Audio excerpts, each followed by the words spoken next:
Alors, les changements climatiques en Ukraine, c'est relativement simple. C'est surtout, le sud de l'Ukraine qui est plutôt touché, hein, par, les hausses des températures, la probabilité, de sécheresse, beaucoup plus importante et cetera. L'une des manières évidemment, dans le cadre de l'agriculture, pour mitiger les effets des changements climatiques, à court terme et maintenir la productivité, des cultures, c'est l'irrigation. C'est apporter plus d'eau, aux plantes pour qu'elles résistent mieux à un été, plus chaud,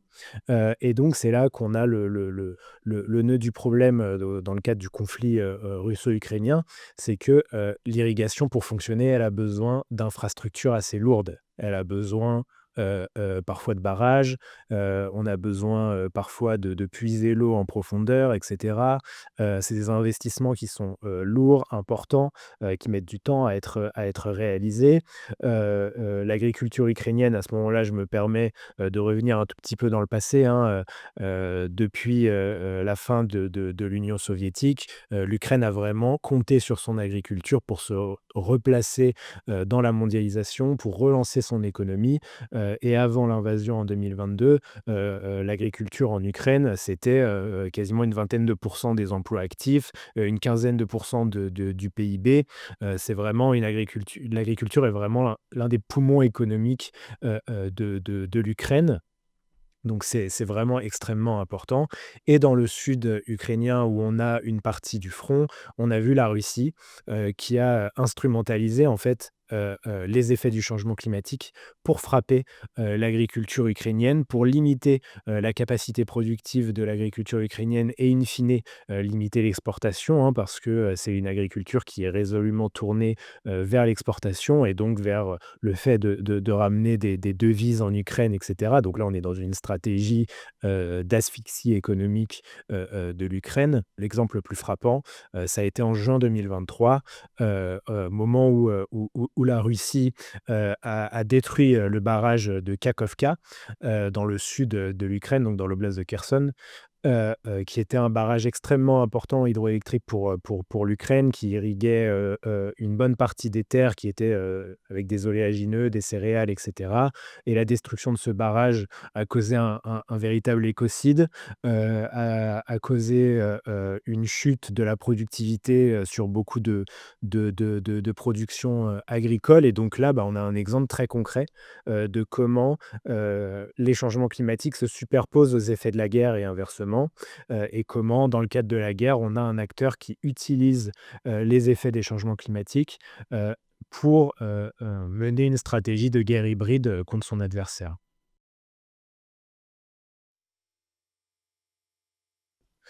Cette question, elle revient un petit peu à ce que je viens de dire de cette stratégie, russe de vouloir asphyxier, l'économie ukrainienne en s'attaquant, en particulier donc, à l'agriculture et à l'industrie, d'exportation ukrainienne. La volonté dès le début de la Russie, pas uniquement en ciblant des infrastructures, d'irrigation et cetera, mais également en ciblant, des silos, en ciblant des champs qui ont été minés, qui sont encore minés aujourd'hui d'ailleurs, en ciblant, les ports, notamment, voilà, tous les ports, de la mer Noire en fait, hein, du sud, de l'Ukraine, hein, c'était là que partait, l'intégralité, des exportations agricoles, ukrainiennes, notamment à destination, du continent africain et en particulier, de l'Afrique du Nord, en Égypte et cetera, qui est l'un des plus importants importateurs mondiaux. La volonté de la Russie avec tout ça, et notamment aussi le blocus en mer Noire dans les premiers mois du conflit, ça a été, donc d'une part, de limiter au maximum les exportations ukrainiennes, notamment, de céréales, de blé, d'oléagineux et cetera, et également, de l'autre côté, du prisme, ça a été de tenter de remplacer l'Ukraine sur certains marchés, de lui voler des parts de marché grâce à cette stratégie, et ça s'est fait,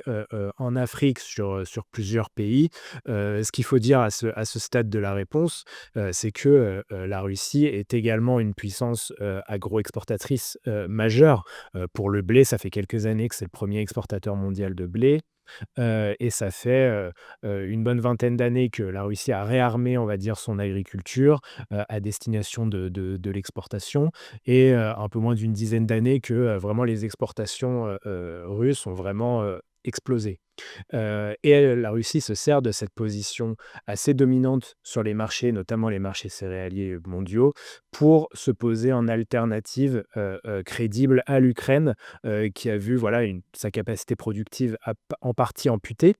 puisque, hein, là où on a le front, là où on a les zones qui sont occupées par l'armée russe et cetera, évidemment, on ne peut plus y produire de céréales, hein, et le blé est produit en grande partie dans les régions, du sud et de l'est, de l'Ukraine, c'est-à-dire là où on se fait la guerre, encore actuellement. Et donc la volonté de la Russie, ça a été voilà, de remplacer l'Ukraine sur certains marchés, notamment en Afrique, pas uniquement d'un point de vue économique, mais également d'un point de vue, diplomatique. Et c'est pour ça qu'on a eu, en 2023, tout cet effet d'annonce très important à la suite du sommet, Russie-Afrique avec, Vladimir Poutine qui avait annoncé envoyer du blé gratuitement à 6 pays, subsahariens, pour les aider dans le cadre, dans le contexte, des prix mondiaux qui avaient flambé à cause de la guerre, russo-ukrainienne. Et voilà, là, c'est la volonté diplomatique, elle est très claire dans ce geste. C'est d'ailleurs beaucoup plus diplomatique que pratique puisque les montants, de blé qui étaient concernés, étaient relativement dérisoires par rapport à ce que ces pays importent en réalité. Donc vraiment, on a l'effet d'annonce qui amplifie, le tout. Mais voilà, on a vraiment cette stratégie de la Russie de vouloir gagner, des alliances, gagner du terrain, notamment en Afrique, tout en affaiblissant, les capacités, de l'Ukraine, de le faire. Cette question, elle est un peu, elle invite un peu à se projeter, hein, dans une démarche prospective. Donc je vais essayer de le faire. Hem, on peut parler des changements climatiques déjà sur ce qui se passe en Sibérie. L'enjeu, à cet endroit-là, c'est que d'ici quelques années, quelques dizaines d'années, on va avoir des terres qui vont se libérer, pour accueillir, de la culture, des céréales et cetera, grâce au changement climatique, grâce au réchauffement climatique. Le Kremlin compte assez expressément dessus, hein, en annonçant voilà, que les productions vont augmenter parce que les surfaces cultivées vont augmenter, et cetera. Il me semble que c'est un calcul qui est un petit peu court-termiste, quand même, puisque,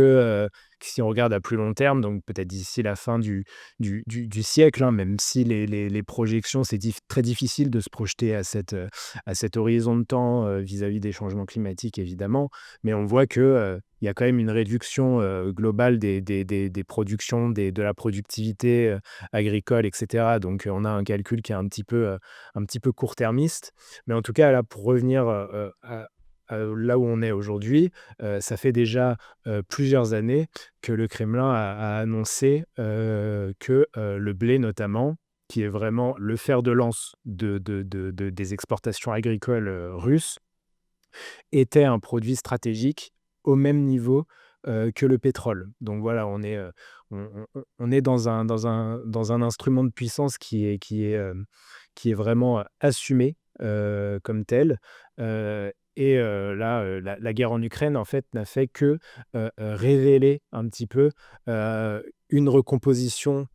qui était de base géoéconomique, c'est-à-dire le retour de tous ces pays de la mer Noire, sur l'échiquier,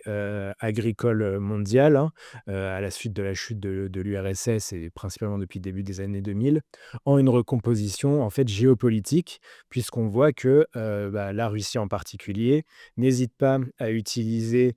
cette nouvelle position, dominante sur les marchés, pour faire avancer, ses intérêts, géopolitiques. Et on l'a vu, je redonne un exemple dans le cadre du conflit, russo-ukrainien, c'est l'initiative, de la mer Noire, l'initiative céréalière de la mer Noire, qui a été mise en place après quelques mois, dans le conflit, qui a tenu 1 an, et qui permettait donc à l'Ukraine d'exporter, une partie des céréales produites sur son territoire via la mer Noire, via un corridor sécurisé, mis en place avec le consentement, russe et qui allait vers le Bosphore et cetera. Hem Et durant tout le processus de l'initiative de la mer Noire, on a vu la Russie instrumentaliser sa position, dominante sur les marchés agricoles mondiaux pour, faire valoir, ses prétentions, dans d'autres domaines et notamment pour, faire réduire les sanctions, notamment, voilà, les sanctions occidentales, notamment sur le SWIFT, en disant: «Si jamais on n'a pas de réduction des sanctions, par des États-Unis, de l'Union européenne et cetera, on va se retirer de l'accord et ça aura les conséquences que ça aura sur, la sécurité alimentaire mondiale». Donc on est quand même sur il faut pas oublier et je vais conclure là-dessus, qu'on est sur, un fil très fin, très compliqué pour la Russie qui, d'un côté, n'hésite pas à instrumentaliser ses propres ressources agroalimentaires, pour, faire valoir ses objectifs géopolitiques stratégiques, à l'échelle mondiale et face aux pays occidentaux. Mais d'un autre côté, comme je l'ai dit, tout à l'heure, elle tente aussi de se positionner en acteur majeur et en alternative crédible, notamment en Afrique, en apportant les céréales et cetera et donc ce positionnement, double invite, la Russie à quand même être assez, à devoir être assez, prudente vis-à-vis de ses positionnements puisque, trop instrumentaliser les matières premières agricoles, ça cause in fine des problèmes de sécurité alimentaire sur des pays, où la Russie tente de se positionner, de manière, claire.